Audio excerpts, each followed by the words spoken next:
Alright, so we're back with the aftermath of Zodiac Timepiece versus Blademaster Blaze. Is that what we call it? Yeah, Blademaster Blaze. Yeah. Alright. So it's a familiar matchup for us both. We've played against each other at how many regionals now with these two decks? 2. Was in Köln and in Paris. Oh yeah. So after those two matches, how did this one fared? Well, it was a difficult matchup because, as you could see in the other video, a lot of heals went in your favor. No guard. Right? Nothing. Right? Heal trigger. Oh, that's good. Turn end. Alright, first check. Nothing. Hey, PG. Second check, heal trigger. Again. Power, shuffle 2 back, power to rear guard, and I will heal, thank you very much. Damn, overload. Another heal? Another PG. Yes. First check. 1 stand trigger. Heal trigger, again. This time It won't go off. it won't go off. And only 2. I must say the amounts of heal that went off was ridiculous. Exactly. I mean, I think I've seen like 6 heal triggers in my head. Yeah, and I think like 6, 7, 8 times I saw it all around, so I was like, okay, how am I ever gonna win? But I was fortunate to have the PGs in hand. Those 3 dumb jits really saved your ass when I went to do the gear next. Well, I only used 2, so I still had 1 in my hand, but Yeah, I now had also 2 heals, and Yeah, the problem was I was afraid of those heals. Was I wanted to go into a Spear Unicorn with the stand trigger that I had in hand. Was like, one Denial Griffin is going to end all that charade. So it's like, I'm not gonna bet it on that. no, I can understand that. But unfortunately, I didn't have it earlier, so there was a lot to guard against, and I really did had a lot of grade 3s in my hand. And that's why I choose to discard them for the PGs, because your dry checks were like grade 2, grade 3, grade 2, and then again grade 3, grade 1, grade 3 or something like that. I was like, holy damn, all the grade 3s. I run 7 grade 3s, and I think I saw 6 of the 7. I think 1 is still in my deck. Let me check. Yeah, exactly. And the rest were all in my hand, so it was ridiculous. But the good thing about Cohen is you can retrieve them from your drop zone, as you can see in the other video. So yeah, that's what made it a little bit easier to stride the whole time. Yeah, although you don't want to draw all your grade 3s because you want to have key PC in your hand. Exactly. I think we both had the short draw that because you were getting all the grade 3s. They were sourced for your discard for your PGs that you got on after your first stride. Yeah. But at the same time, I'm getting all the heals.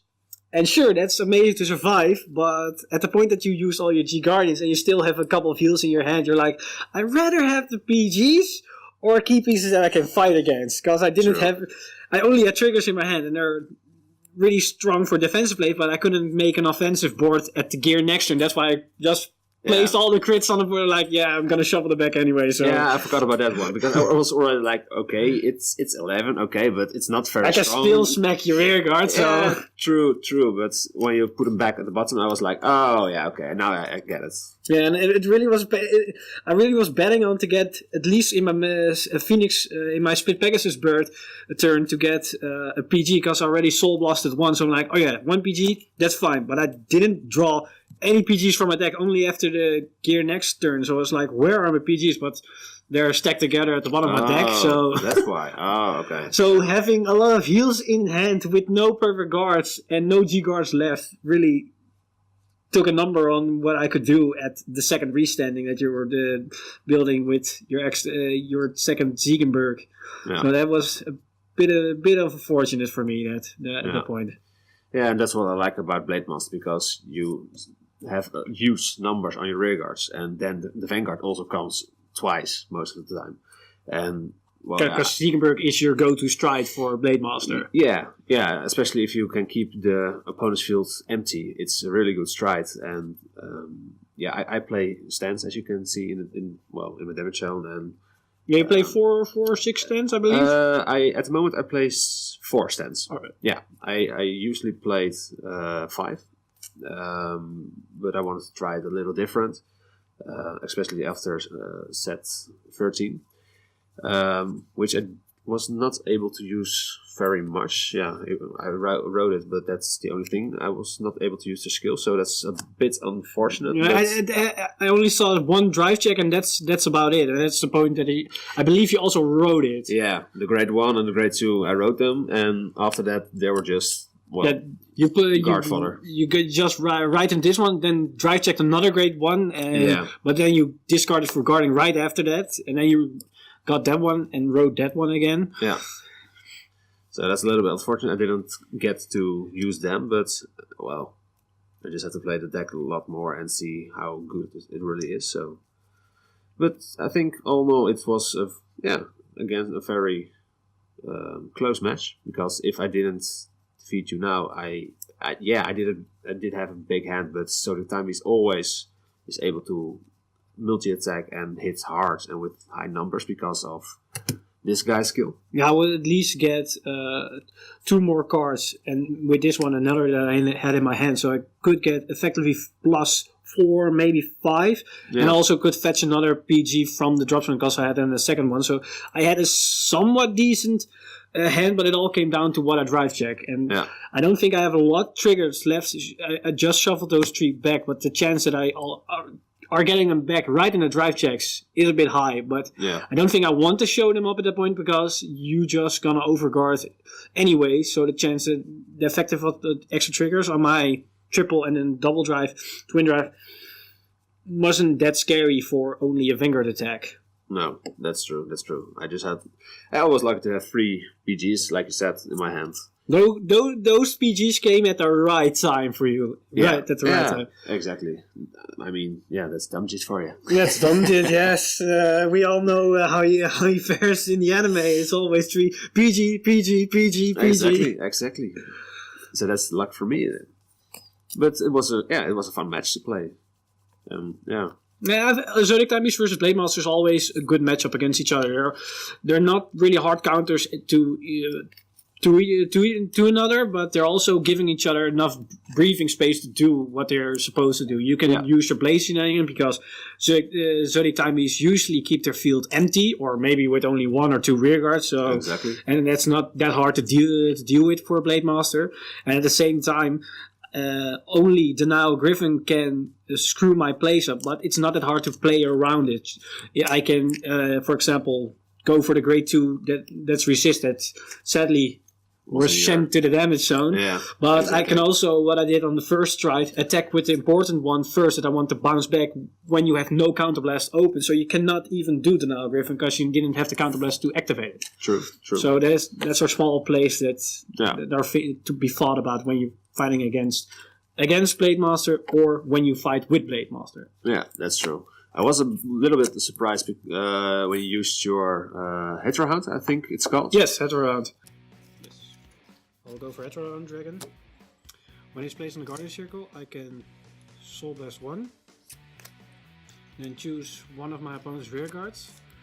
And he needs to shuffle, put it bottom of the deck, shuffle his deck, and then call the top card of his deck to the rear guard circle. I will choose this grade 3. So bottom of the deck, shuffle. Yes. It's 2-year deck, but bottom, top doesn't really matter. Alright. Gosh. Shuffle. Right. And top. Wow.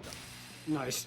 And I was really fortunate that the same card just came back on the field. Now, the reason why I did that is because I don't want... If I went to Urulu at that point, it was a 31 and it still was a 1 to pass, and I didn't want to let it to a 1 to pass. So I anyway placed the 10k because I only had 10k's in my hand. So I was like, this is the only moment that I'm going to do Heterohound because that makes a 36 and that's a no pass. And I'm not going to use Heterohound against Blademaster because there's not really a combo that's to be broken with it for the deck. Yeah. And I was like, if I get lucky, the grade 3 turns to a trigger and that gives me a good advantage. But I also was in mind, he could get another grade 2, because I haven't seen a lot of grade 2s at that point. They only were the last drive check. True. And that's why I didn't went for the back row booster, because if you got another grade 2 or grade 1, you can just call it over to the rear guard circle that's now rested and get an extra attack out. So that's why I did what I did. Oh, okay. Yeah, because your Vanguard was still 11, so... Yeah, so it's about 26, you were 26, and I don't wanted to do a 31 and then a 10k, so I was like, save the Rulu for a higher number or for when I want to recycle the heal trigger, and then the extra crit for the 36 for no pass. It did work out a little bit, but fortunately I did get my grade 3 back, so that was pretty good. And pretty weird, because you were almost out of grade 3s at that point, right? Yeah, I think so. So the chance... It wasn't really back. So no. I think it's the same grade 3 that I sent back. Yeah, I think so. Yeah, it's quite possible, actually, yeah. So that was really, my favor. But, well, sometimes. Yeah, sometimes that happens with the head round. It's not a fall-proof plan for that. Exactly. I mean, when we played in Köln, it was a shitty match for both of us. In Köln, we didn't... Well, you did... What happened with my first stride for crit, you did it at 3 damage and there was no heal, and that was end of story. And our hands were even worse than it was this match. Exactly, and it was bad on both sides. Well, in Paris, it was an actual... Paris was a very close match. Yeah, a very fun match also. Also, we're also going 4-4, I think. We were in 4-4, and it was the deciding match for who's going to go 5-0 for the day. Yeah, so that was it was also a break point for both of us. So that was also really exciting, and it was a really good match. And that's I enjoyed that match. I think it was the best match of my day. It was also for me. It was the most fun and interactive match of that day. And sadly, what I really found disappointing afterwards, the match that I went after in the 6th round, I fought against Blaster, and everybody knows how Blaster works. Turn 2, it's supposed to try to kill you. This deck, it did, but the guy piloting the deck was so emotional, so emotionless that it was like I'm facing against nobody. It was really dead about emotions. I was like, well, it was really anticlimactic after that amazing match that I just had. So that was a real bummer for that. But I got fun memories of that match in particular, because we did deny each other everything, and we still kept bashing each other. You restanding. Yeah. I think we both didn't have our starters for you. I played your Conroe with my grade 2, and you killed my Chronojet with your draw trigger, so we didn't have any fetch or anything to start our combos with, and still then after that we went in like... I went 2 next gear next and a next stage to even finish you off. You went into 2 Ziegenbergs and a Nouveau, I believe, and a Titan. I didn't have any Titan anymore, but I used a lot of strides, and it was just so hard to try to kill you. And in the end, I just was a little bit more unlucky with the triggers than you, and that's what cost me the game. But yeah, it was a really good match, and I think, still the best match in the whole tournament, which is pretty... Ironic, exactly. Yeah. So, if you like what you saw, check more videos out.